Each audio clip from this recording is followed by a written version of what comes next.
మీ business ఏదైనా మీ ఊర్లో promotion చేయాలంటే అది సుమన్ టీవీతోనే సాధ్యం. ఇప్పుడే సంప్రదించండి.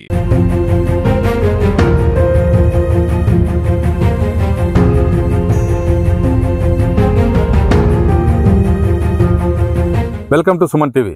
నేను నాగరాజా పుంగనూరు. ఆకతాయిల ఆటవిక చర్యలు రైతన్నల గుండె కోత మిగులుస్తుంది.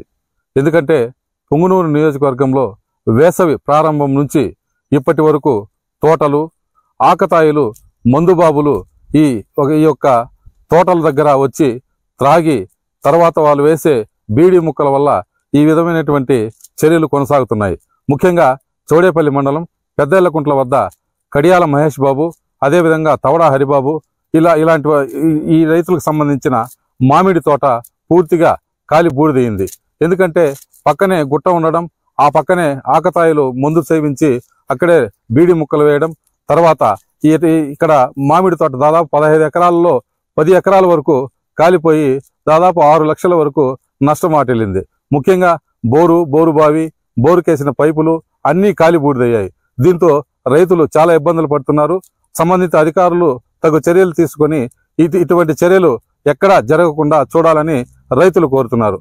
వాటి మాటల్లోనే విందాం పదండి. నమస్తే అండి, నా పేరు కడియాల మహేష్ బాబు. మాది చిత్తూరు జిల్లా చౌడేపల్లి మండలం. మాకు చౌడేపల్లి మండలంలోని పెద్దలకుంట్ల గ్రామ సమీపంలోని గుట్ట కింద 10 ఎకరాల మామిడి తోపు ఉంది. 2 రోజుల క్రితం మా మామిడి తోటకు ఆనుకొని ఉన్న గుట్టలో కొంతమంది ఆకతాయిలు గుట్ట పక్కలో చెడుగుట్టపల్లి రోడ్డు వైపు దారి వైపు మద్యం సేవించి వాళ్ళ ఆకతాయి చేష్టల వల్ల నిప్పు రాజుకోవడంతో కాలుకుంటా వచ్చి గుట్టకు నిప్పంటుకొని గుట్ట నుండి గుట్ట కిందనే ఉన్న మా మామిడి తోట దాదాపు 5 ఎకరాల్లో మామిడి చెట్లు అగ్గికి ఆహుతవడం జరిగింది. దీనివల్ల పంట పూర్తిగా ప్రతి చెట్టులోనూ ఈ దఫ బాగా పంట వచ్చింది. కాయలతో సహా చెట్లు మొత్తం ఎండిపోయినాయి. ఫైర్ ఇంజన్కు సమాచారం అందించడంతో హుటాహుటన ఫైర్ సిబ్బంది వచ్చి మిగిలిన చెట్లు తోట దగ్ధం అవ్వకుండా కాపాడారు. వారికి కృతజ్ఞతలు కూడా తెలియజేసినాను.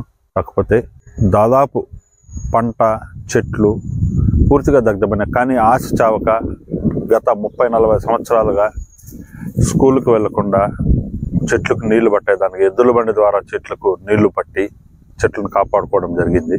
దాదాపుగా పంట చెట్లు కలిపి 5 లక్షల వరకు నష్టం వాటిల్లి ఉండొచ్చు. దయచేసి సంబంధిత అధికారులు ఇలాంటి ఆకతాయిల పైన కఠిన చర్యలు తీసుకొని రైతన్నలకు గుండె కోత తగ్గించాలని వాళ్ళకి శిరస్సు వంచి నమస్కరించి తెలియజేస్తున్నాను. మాకు ఈ గుట్టలో దాదాపు 100-200 నెమిళ్ళు దాకా ఉంటాయి. ఎప్పుడు తోటలో గడ్డి ఏమన్నా గింజలు మేస్తూ ఉంటాయి. వాటికి నీళ్ళు కూడా తొట్టెలు పెట్టించాము. ఈ గుట్టకు నిప్పంటుకొని తోటల్లో కంచె మొత్తం కాలిపోయింది. కడుకున్నప్పుడు అసలు వాళ్ళ ఆక్రాదన అరుస్తుంటే కడుపైతే చాలా తరుక్కుపోయింది. నెమళ్ళన్నీ బయట వచ్చేసి దారిపైకి వచ్చేసి ఒక చెరువు కట్టపైకి వచ్చి అరుస్తున్నాయి. వాటి పిల్లలు దాదాపు గుడ్లు, ఇప్పుడు గుడ్లు పెట్టే సమయము, గుడ్లు అన్నీ కూడా గుట్టలో చాలా వరకు పోయి ఉంటాయి. అధికారులు అట్లా ఫారెస్ట్ అధికారులు దీని మీద కఠిన చర్యలు తీసుకొని సంబంధిత వ్యక్తులు మరో రైతుకి ఈ విధంగా జరగకుండా చర్యలు తీసుకోవాలని కోరుతున్నాను.